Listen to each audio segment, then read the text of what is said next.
This episode of our show brought to you by our newest patron, Christina. Christina! Hey, man! Went online to patreon.com/CST because apparently she loves us. She thinks we're awesome. And she's giving us like $1 a show. What's her name again? Christina. Christina! Thanks. Welcome to the video recording of the first segment of our podcast, Catholic in a Small Town. This is going to be the happening segment, actually the little introduction and the happening segment. If you would like to listen to the full show, you can do so by going over to macandcatherine.com or subscribing through iTunes or however you get podcasts. All right, so, you taping?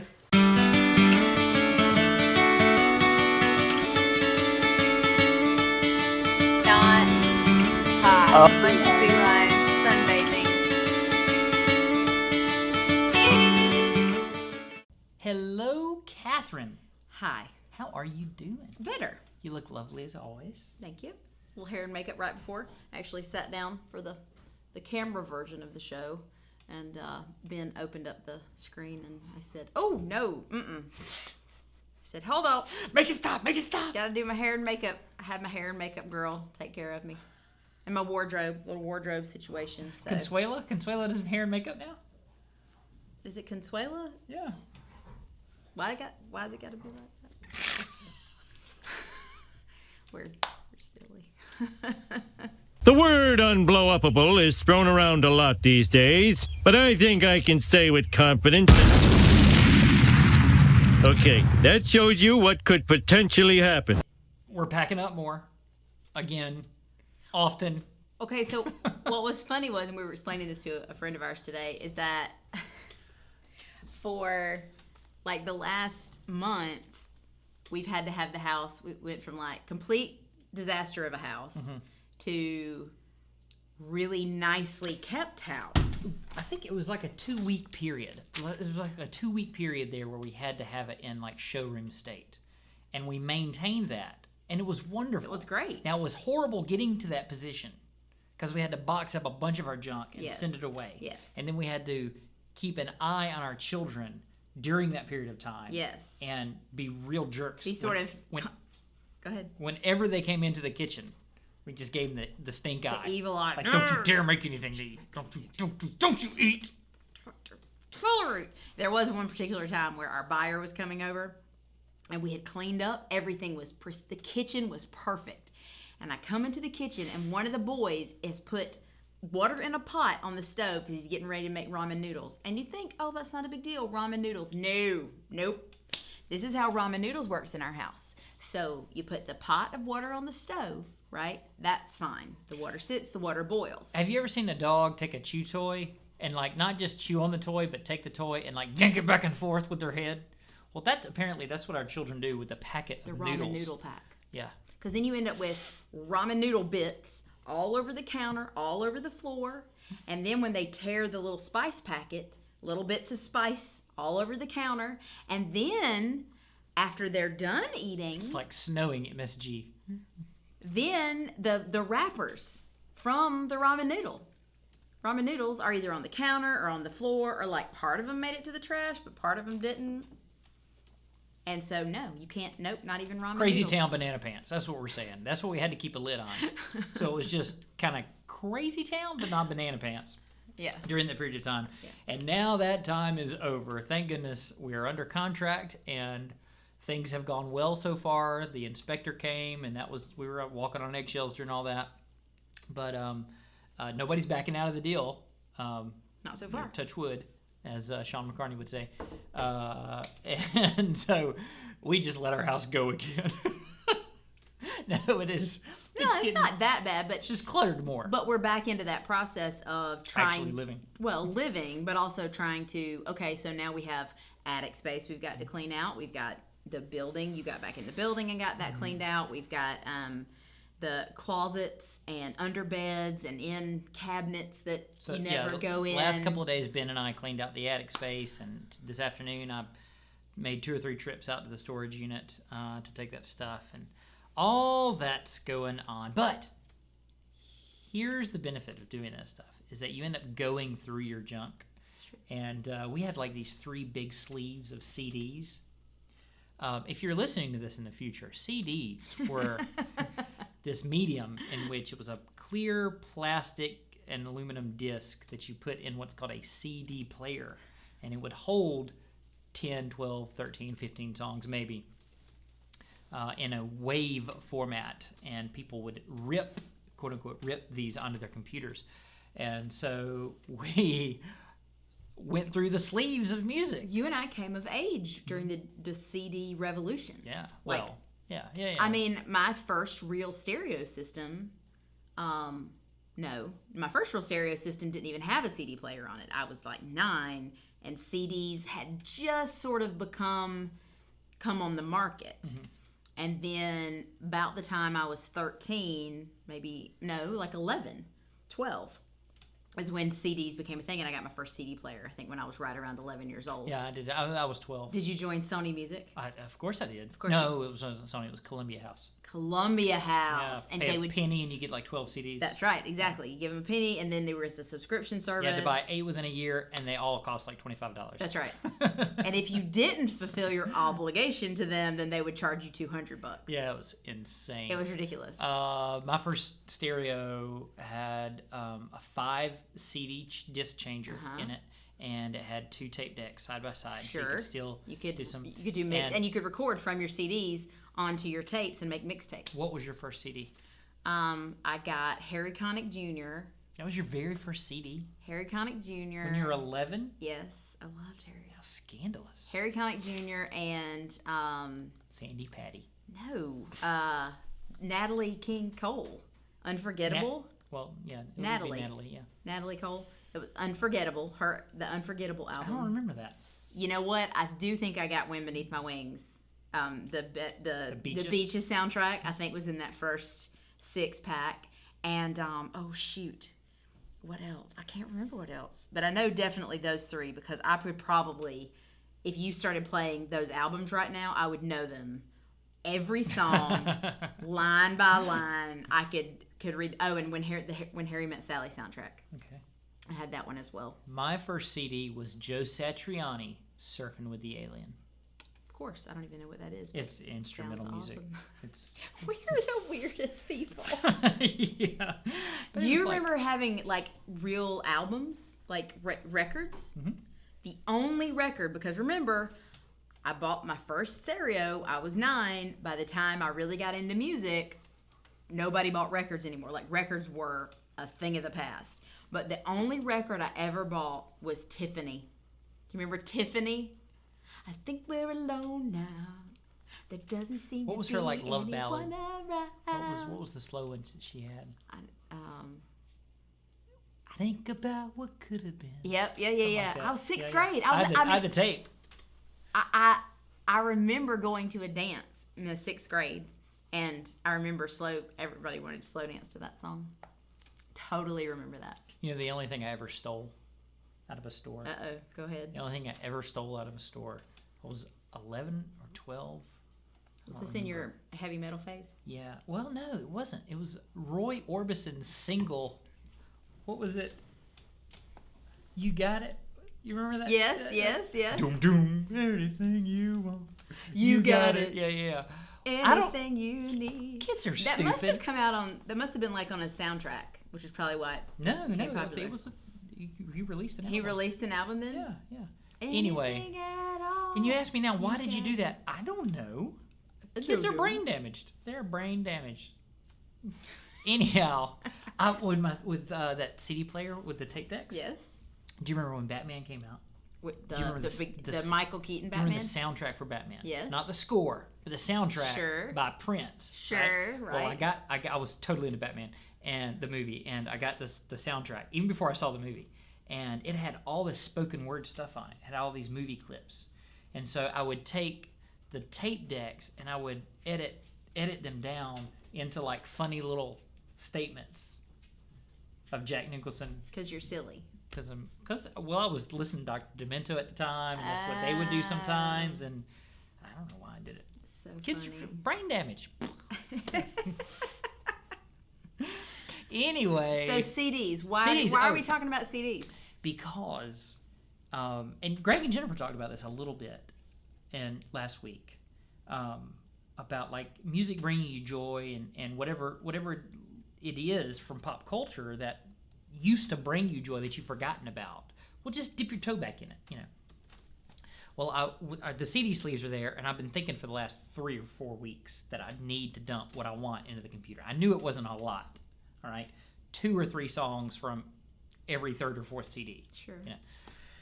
So the song comes up from Mermaid Avenue, which is a CD put out by Billy Bragg and Wilco. And the whole concept behind this CD is that this is a bunch of sort of unrecorded, discovered music by Woody Guthrie. Okay. And Just look for the video. There's this song called Sad and Lonely. And that song started playing. In my window,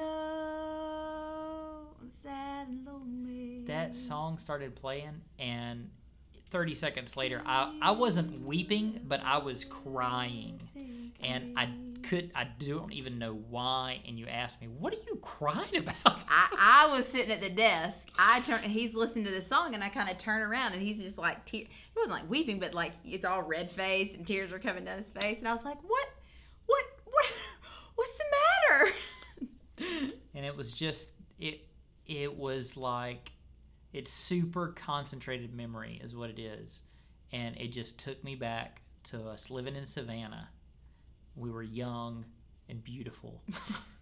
And we didn't have Were we though? I don't think we were. But go ahead. I wasn't. I wasn't either. Have you seen the pictures of me when we lived in Savannah? Go ahead. We didn't have kids. No, we didn't. And we had little Datsuns that we took care of. They were our babies. And we had friends in the neighborhood that we, 2 or 3 times a week, it seems like, we were at each other's houses for either drinks in the afternoon or coffee or dinner. It probably wasn't that much. It was probably like 4 probably times like once the whole every time. Month. Yeah. And it was just this stolen moment, like looking back decades ago. That was 20 years ago almost. And you look back then and think that's this little thing that you'll never, ever have again. And it's not that I'm unhappy now. I love my life. But it was just this beautiful little slice moment of mourning for that time. So go through your stuff. Today I went through all my tools. You did? Yeah. So like hand tools and stuff, and random screws and clamps and they're all kind of scattered. Yeah. You got like some like upstairs, 4 different places. Yeah. So I brought them all together because we were emptying all this junk out, and I sorted them all, and I got tool bags together, and it's much more. So where is everything now? They're in the mudroom. Everything's in the mudroom. Yeah. So there's nothing else now in the attic. Mm-mm. It's all gone. It's all gone. Poof. Not everything. The other big thing that happened was confirmation. Ben, our son Ben, 14, Ben was confirmed. Had confirmation Saturday over in Metter. That was yesterday. That's right. Our days are all messed up, so we keep thinking today is Saturday, but yesterday we kept thinking yesterday was Sunday, so now we think tomorrow ought to be, I don't know, not Monday, but that's what it is. Tuesday. And there were like 14 there that received confirmation, and it was a very lovely service, and Ben did great. He chose St. Genesius as his not St. Columban. His confirmation name, because St. Genesius is the patron saint of actors, among other things, and Ben wants to be a filmmaker, so he chose that one. Well, I think actors and filmmakers, they've sort of adopted the actors and movie makers have adopted Genesius as their patron saint. Yes. So that went well, and then we had a dinner afterwards that was just calamitous. It was calamitous is a good word for it. It's so our parish here, Holy Trinity. You want to talk about that in Catholic stuff? We could just save that for Catholic stuff. It's a sister parish to Holy Family in Metter. We share priests. These are 2 rural areas that were started by the Glen Mary Order of Priests, and now they've been handed over to the diocese several years ago, 5, 7, something like that, years ago. So now we have a diocesan priest there that splits his time between, he lives in Swainsboro, but he splits his time between Holy Trinity here and Holy Family there. Yes, and the majority of the young people in both of these parishes are Hispanic. Mm-hmm. And so what you get is a large Hispanic population and a number of Hispanic teens. And then I think were there 2 kids that were from non-Hispanic families? I think Ben and maybe one other kid. No, there were more than that. No. Weren't there, Ben? Nope, that was it. No, just 2. Okay, 3. Ben says 3. Ben says there were 3. So it's a bilingual service. It's a Bishop was there, did a fantastic job. But our parishes, they're small parishes, and so our social halls are small social halls. They're used to their normal crowd, which is somewhere in the nature of 20, 30 people. And there were 150 people there yesterday. So, needless to say, the social hall would not fit even a third of the people that were there, and there was no concession made for that. So, the church itself has lots of land, like pretty green space. Mm-hmm. And so we weren't on the planning committee and didn't make this suggestion, didn't really know what to do, but that would have been nice, I think, to have maybe had a tent and had some tables outside and had maybe drinks outside for people, And it just would have been nice, but it would have a little bit different. When I find myself in these situations, my first reaction, revulsion is not the right word. It's more like... I would hope not. That's more a terrible thing to say. What? Extremely inconvenient. Like that's what I'm thinking, right? And then I look around and it's simply a different culture. Like that's what I tell myself. But then I look around again and realize nobody looks like they're having a good time here. Right. Like everyone feels as inconvenienced as I do. Because you're squished. There was literally not enough room between tables to move. I did not eat with my family. Yeah. Because there was not enough room. Yeah. I literally outside on a bench by myself until somebody from my family got up and came out and got me because they were done eating. It was just... And then the ladies serving, who were super cool and super sweet, yeah, they didn't speak any English. So it's not like there was any direction that could be given direction at all to the 3 English-speaking families that came. It just grates your nerves after a while about, like, why aren't things planned in such a way as to make things easier. Not easier, more welcoming. How about that? More welcoming for the gringos. We're the gringos. I know that. All right. Sam, our son Sam, has been on a waffle mug kick.